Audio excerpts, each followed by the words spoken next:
الحمد للہ رب العالمین والصلاة والسلام علی سید الاشرف الانبیاء والمرسلین اما بعد فاعوذ باللہ من الشیطان الرجیم بسم اللہ الرحمن الرحیم الصلاة والسلام علیک یا رسول اللہ وعلی آلک واصحابک یا خاتم النبیین صلی اللہ تعالی علیہ وآلہ واصحابہ وبارک وسلم۔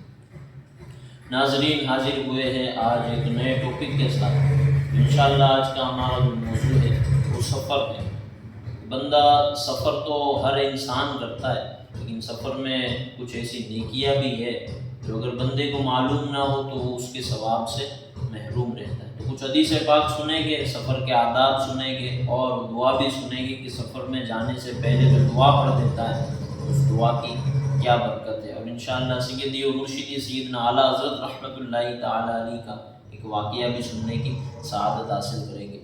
صحیح بخاری شریف میں ایک حدیث پاک ہے جسے حضرت کعب بن مالک رضی اللہ تعالیٰ عنہ روایت کرتے ہیں کہ نبی کریم صلی اللہ تعالیٰ علیہ وسلم نے غزوہ تبوک کے موقع پر پنج شنبہ کے دن نبی پاک صلی اللہ علیہ وسلم نے سفر شروع فرمایا، اور آگے فرماتے ہیں اور دوسری روایت میں کہ نبی علیہ السلام کو جمعرات کے دن سفر شروع کرنا یہ پسند تھا، یعنی عادت مبارکہ تھی حضور علیہ السلام کی۔ جب بھی نبی پاک صلی اللہ علیہ وسلم سفر شروع کرتے تو آقا علیہ السلام جمعرات کے دن کا انتخاب فرماتے تھے۔ نبی رحمت شافی یوم النشور صلی اللہ تعالیٰ علیہ وسلم کا ارشاد مبارک کہ سفر عذاب کا ایک ٹکڑا ہے۔ جی ہاں، سفر میں بہت ساری مصیبتیں بھی آتی ہے بندے کو، یعنی کھانا پینا ہو گیا، سونا ہو گیا، راحت سکون ہو گیا، تو اطمینان اور سکون سے نہ کہیں بیٹھ سکتا ہے، نہ اپنے وقت پہ اسے کھانا پانی مل سکتا ہے۔ تو یوں مصیبتیں اور مشقتیں آتی رہتی ہیں۔ فی زمانہ جو زمانہ حال ہے اس میں آپ دیکھیں کہ سفر بندے کو کہیں کرنا ہو تو اگر سیٹ وغیرہ نہ ملے جگہ بیٹھنے کی تو کھڑے ہو کر بھی سفر کرنا پڑتا ہے۔ بہت زیادہ ٹریفک ہو تو بندہ پریشان ہو جاتا ہے، یعنی اسے اپنے اعتبار سے پھر جس طرح وہ سفر کرنا پڑتا ہے تو بندہ ہی جانتا ہے۔ تو نبی رحمت صلی اللہ علیہ وسلم کا یہ ارشاد مبارک ہے کہ سفر جو ہے یہ عذاب کا ایک ٹکڑا ہے، یعنی مصیبتیں تو سفر میں اس پر آنی ہی آنی ہیں۔ ابو داؤد نے انس رضی اللہ تعالی عنہ سے روایت کی کہ رسول اللہ صلی اللہ علیہ وسلم نے فرمایا، رات میں چلنے کو لازم کرو، یعنی فقط دن ہی میں نہیں بلکہ رات کے کچھ حصے میں بھی چلا کرو، کیونکہ رات میں زمین لپیٹ دی جاتی ہے، یعنی رات میں چلنے سے راستہ جلد طے ہو جاتا ہے۔ یہ بھی حضور علیہ السلام سے ثابت ہے کہ آپ علیہ السلام نے رات مبارکہ کو، رات کے وقت کو سفر کے لیے پسند فرمایا۔ رات میں اللہ تبارک و تعالیٰ زمین کو لپیٹ لیتا ہے، یعنی جتنی بھی لمبی مسافری کرنی ہو نا، تو آپ نے دیکھا بھی ہوگا، آپ کا ایکسپیرینس رہا ہوگا کہ رات میں جو سفر کرتا ہے نا اس کا سفر جلدی سے طے ہو جاتا ہے، برخلاف دن کے۔ اور دن میں جو سفر کے لیے جاتا ہے تو تھوڑی مشقت اور مصیبت ہو جاتی ہے، اور بندہ سوچتا ہے کہ یار کتنی دیر سے نکلا ہو ابھی تک میں نہیں پہنچا۔ تو اسی لیے نبی علیہ السلام کا یہ فرمان بھی ذہن نشین رکھے کہ رات میں اللہ تبارک و تعالیٰ زمین کو لپیٹ دیتا ہے۔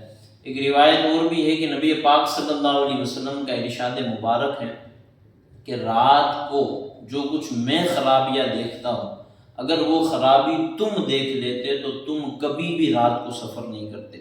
ہاں، رات میں سفر کرنے کی فضیلتیں بھی ہیں، لیکن ایک حدیث پاک میں اس کی ممانعت بھی ہے کہ بندہ رات کو سفر نہ کرے۔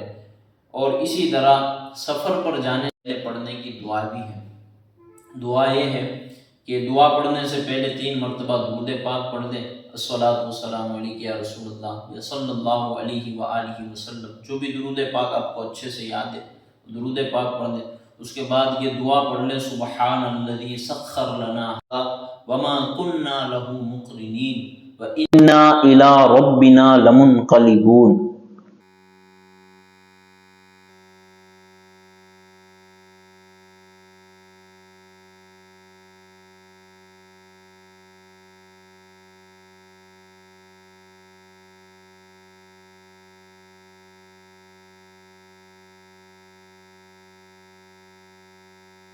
کے ساتھ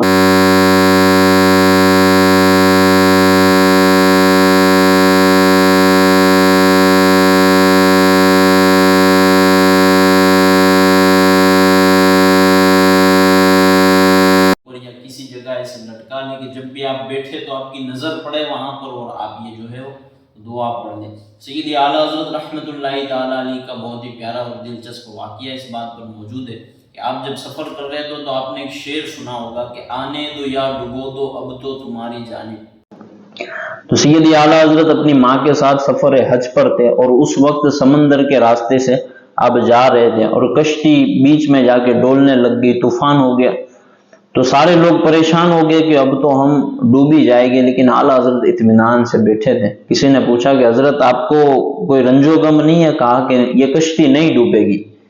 تو کہا کہ بڑے اطمینان اور سکون سے اور یقین سے کہہ رہے کہ یہ کشتی نہیں ڈوبے گی؟ کہا ہاں نہیں ڈوبے گی، اور اس لیے نہیں ڈوبے گی کہ اس کشتی پر سوار ہونے سے پہلے میں نے سواری پر سوار ہونے کی دعا پڑھ دی ہے، اور مجھے اپنے پڑھنے پر بھروسہ نہیں ہے بلکہ مجھے اپنے آقا و مولا سید الانبیاء صلی اللہ علیہ وسلم کے کہنے پر بھروسہ ہے۔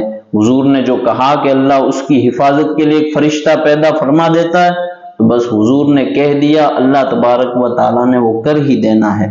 تو مجھے اپنے آقا و مولا آقا و مولا کے کہے پر بھروسہ ہے، یہ کشتی کبھی بھی نہیں ڈوب سکتی، اور ہوا بھی یہی کہ کشتی ڈوبی بھی نہیں، اور سارے مسافر جو ہے ساحل پر اطمینان اور سکون کے ساتھ پہنچ گئے۔ تو دعا پڑھنے کی بڑی فضیلت ہے، اور سفر کے بہت سارے آداب ہیں۔ اگر سفر میں بندہ درود پاک پڑھتا رہے تو اس کی بھی ایک الگ نیکی ہے، اور کچھ وظائف بھی ہے۔ ہم کہتے ہیں کہ بھئی اتنا لمبا سفر کر کے آئے ہیں، تھک گئے، تو سفر کے کچھ وظائف بھی ہے۔ اگر بندہ وہ وظیفے بھی کرے گا تو انشاءاللہ سفر کی تھکاوٹ سے بھی وہ بچا رہے گا۔ تو اللہ تبارک و تعالی ہمیں سنت مصطفیٰ صلی اللہ علیہ وسلم کے مطابق سفر کرنے کی توفیق عطا فرمائے۔ انشاءاللہ اگلی ویڈیو میں ملتے ہیں۔ خدا حافظ۔ السلام علیکم ورحمۃ اللہ وبرکاتہ۔